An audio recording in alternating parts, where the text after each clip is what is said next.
and now American officials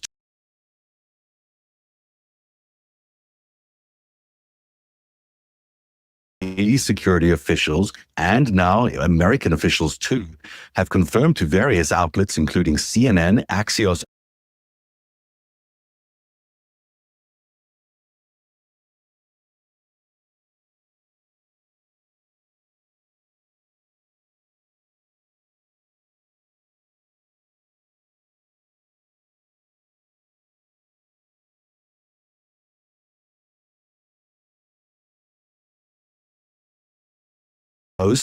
that Iran's supreme leader, Ayatollah Ali Khamenei, was killed in this morning's US-Israeli strikes on Tehran and other strategic cities.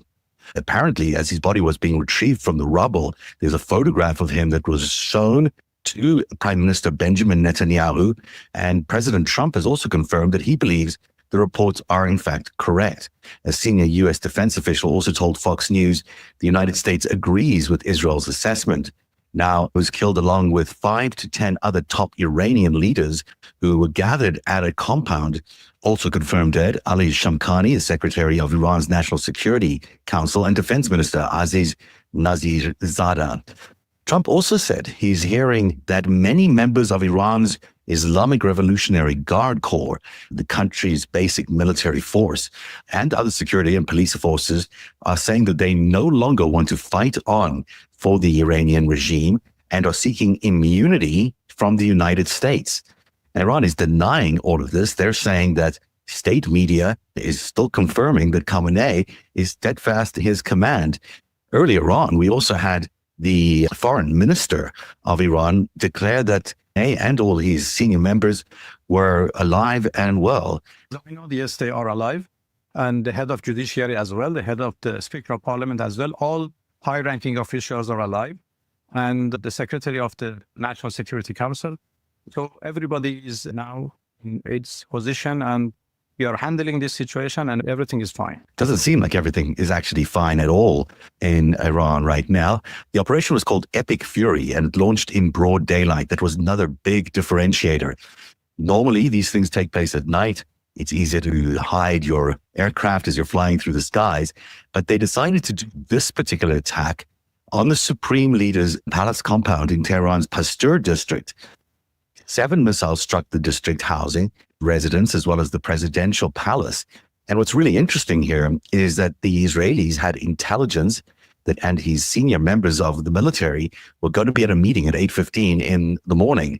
And that is why this was a daylight strike, because they knew they would all be gathered in one place as they were reviewing along with the National Security Council what was to come. The attacks on Iran, which was so high in everyone's mind at that meeting, were the ones that obliterated, and he's seen his staff.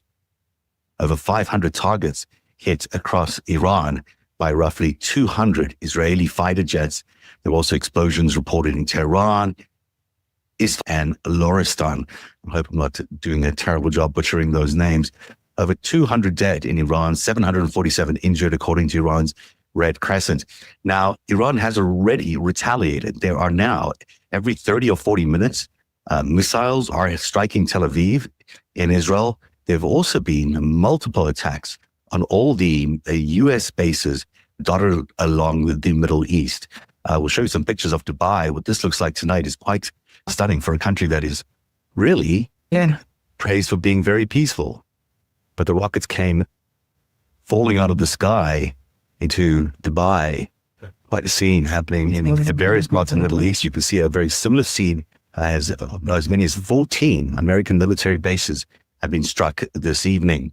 Now, none have been too successful. There has been an attack in Israel, which claimed one life that was able to get around the Golden Dome. That involved killing at least one woman and injuring many others as it hit an apartment building. But that is so far only casualty from the Israeli side. Let us also tell you exactly what the president said this morning. The courageous American heroes may be lost and we may have casualties. That often happens in war. But we're doing this not for now. We're doing this for the future. And it is a noble mission. We pray for every service member as they selflessly risk their lives to ensure that Americans and our children will never be threatened by a nuclear-armed Iran. Indeed, that's his promise. We don't know if it in fact is true because we don't know what will happen next. And that is the thing which has got everybody worried at this moment. There really is no indication yet of how this thing will roll out. And by this thing, I mean the regime change. One final note here from Donald Trump as he appeared last night at a party in Mar-a-Lago, just as all of this was happening. Yeah, let's take a look at what he was up to there. You gotta go work. I'm gonna work. Yes, you do, sir. You are the president of the United States.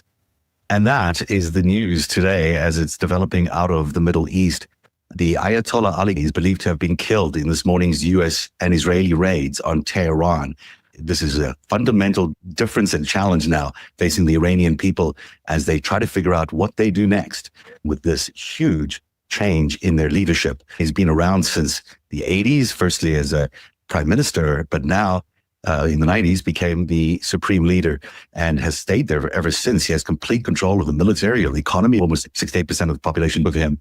It does leave only 30% in favor.